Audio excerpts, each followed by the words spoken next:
ጤና ይስጥልኝ አድማጭ ተከታዮቼ እንደምንከርማችኋል።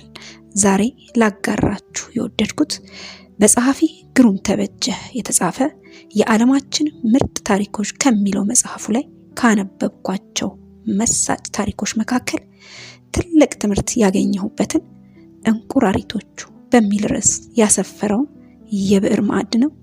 ተከታተሉ።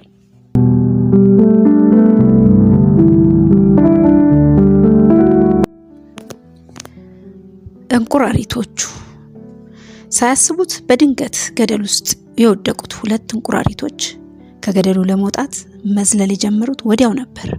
ግና ምን ቢዘሉ ምን ቢፈርጡ የገደሉ አፋፍ የማይደፈር ሆነ። ሁለቱ እንቁራሪቶች ባለ በሌላ ኃይላቸው ወደ ላይ መወንጨፉን ተያያዙት። እዚህ ገደል ውስጥ መቆየት ማለት ሞት መሆኑ ደመነፍሳቸው ይነግራቸዋል። ስለዚህም መቼም መዝለል ያባት ነውና እንጥፍጣፊ ጉልበታቸውን አሟጠው ሕይወታቸውን ለማዳን ሽቅብ ይዘሉ ነበር። የገደሉ አፋፍ ግን የማይደፈር ሆነ። እነሱ ግን የሚበገሩ አልሆኑ። መዝለል መፍረጡን በእልህ ሽቅብ እንጣጥ ማለቱን ቀጥለውበታል። በዚህ መሃል የሁለቱን እንቁራሪቶች የመዝለል የመፍረጥ የእልህ ሲቃ የሰሙ ሌሎች በአቅራቢያው ያሉ እንቁራሪቶች ወደ ገደሉ አፋፍ ቀርበው ቢያስተውሉ የሁለቱ ምስኪን ቢጤዎቻቸው የሞት ሽረት ትግል ተመለከቱ። እልህ አስጨራሽ የሞት ሽረት ትግል። የነዚህ ምስኪን ጥረት ከንቱ ሆኖ የታያቸው አሁን የመጡት እንቁራሪቶች ብዙም ሳይቆዩ ቅስም ሰባሪ አስተያየታቸውን መሰንዘር ጀመሩ። አይ አትልፉ፣ መቼም ቢሆን ከዚህ ገደል ውስጥ አትወጡም ሲሉ ጮሁ። የገደሉ አፋፍ ሞልተው ቁልቁል የሚመለከቱት እንቁራሪቶች። ሁለቱ ምስኪኖች ግን ለዚህ ቅስም ሰባሪ አስተያየት ጆሮም ሳይሰጡ የሽቅብ ዝላያቸውን ተያያዙት። ግና ብዙም ሳይቆዩ ከሁለቱ እንቁራሪቶች አንደኛው የመዳን ተስፋው እያሟጠጠ አቅም ይከዳው ጀመር። ከገደሉ አፋፍ ያሉ ቢጤዎቹ የአትችለውም ሐሳብ ወኔውን ሰለበው። አቅም ከዳው። በተስፋ መቁረጥ እንደ ነገሩ አንድ የዘሎ ተመልሶ በፈረጠበት እዚያው አሸለበ።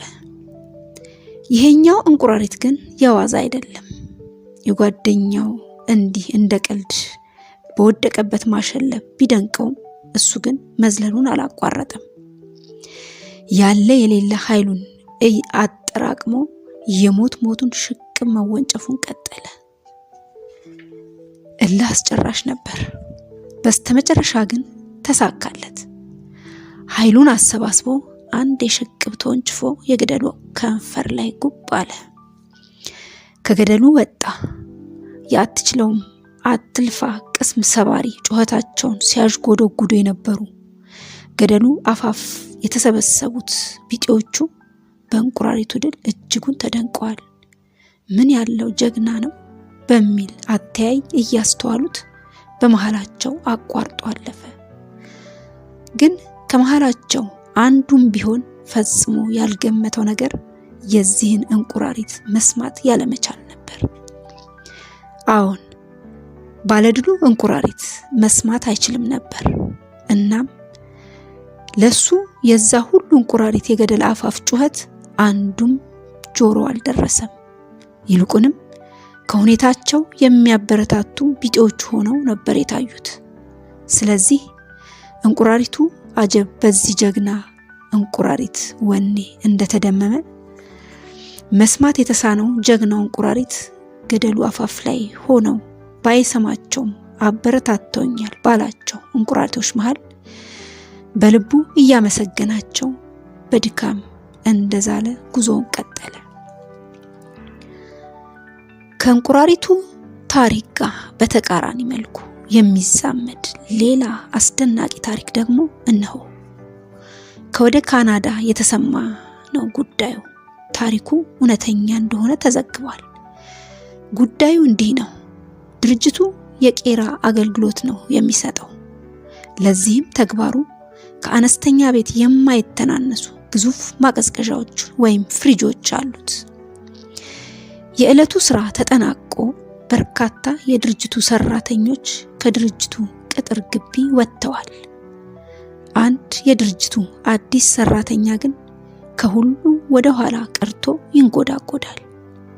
በደንብ ያልተላመደው የአዲሱ ድርጅት መግቢያ መውጫ ጠፍቶት ሲደናበር ያላሰበው አደጋ ውስጥ ወደቀ። ቤት ከሚያካክሉት ትልልቅ ፍሪጆች አንዱ ውስጥ ዘው ብሎ ገባ። እናም ከፍርሃት መርበትበቱ ጋር ተደማምሮ ሲደነባበር አንዳች የሚያክለው ትልቁ የፍሪጁ መዝጊያ ከኋላው ጥርቅም ብሎ ተዘጋ። በሩን ለመክፈት የኤሌክትሪክ ቁልፎቹን ይጠቀጥቅ ጀመር። እሱ አልሆን ሲል የፍሪጁን አካል እየደበደበ የድረሱልኝ ጥሪውን አቀለጠው። አዎን ቶሎ መፍጠን አለበት፣ አለበለዚያ እዚህ ቅዝቃዜ ውስጥ ፍግም ብሎ መቅረቱ ነው። ብርዱ ሰውነቱ ውስጥ ጠልቆ አንዘፈዘፈው። ህይወቱ እንዲህ ባጭሩ በዚህ አይነት መልኩ ይቀጠፋል ብሎ ማሰብ አይደለም ሽውም ብሎት አያውቅ። የህይወቱ ማብቂያ መሆኑን ሲረዳ ባለ በሌለ ኃይሉ ተውተረተረ፣ ግን ሳይሆን ቀረ።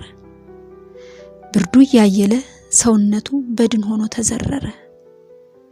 ቀስ በቀስ እስትንፋሱ እየተስለመለመች በቀዝቃዛ የሞት እቅፍ ውስጥ እስከ ወዲያኛው አንቀላፋ።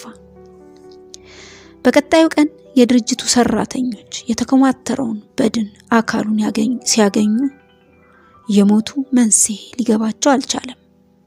ምክንያቱም ይሄ የሰራተኛው በድን የተገኘበት ፍሪጅ ተበላሽቶ አገልግሎት መስጠት ካቆመ 3 ቀናት አልፈውታል። ከምንም አይነት የኤሌክትሪክ ኃይል ጋርም አልተያያዘም።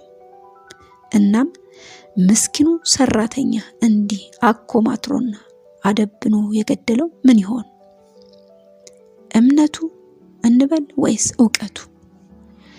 መበላሸቱን ያላወቀው ፍሪጅ ውስጥ ገብቶ መውጫ ሲያጣ አእምሮ ያልነበረውን ብርድ አስቦ ተንዘፈዘፈ። እናም እንቁራሪቱን አበርትቶ ከሞት መንጋጋ ያተረፈው ለተስፋ አስቆራጭ ነገር ጆሮ ያለመስጠት እውነት ሲገለበጥ የሌለ መከራ ያሰበው ምስኪን ሰራተኛ ህይወቱን አጣበት። ከታሪኩ ትምህርት እንዳገኛችሁበት በመተማመን በዚህ ቋጨው።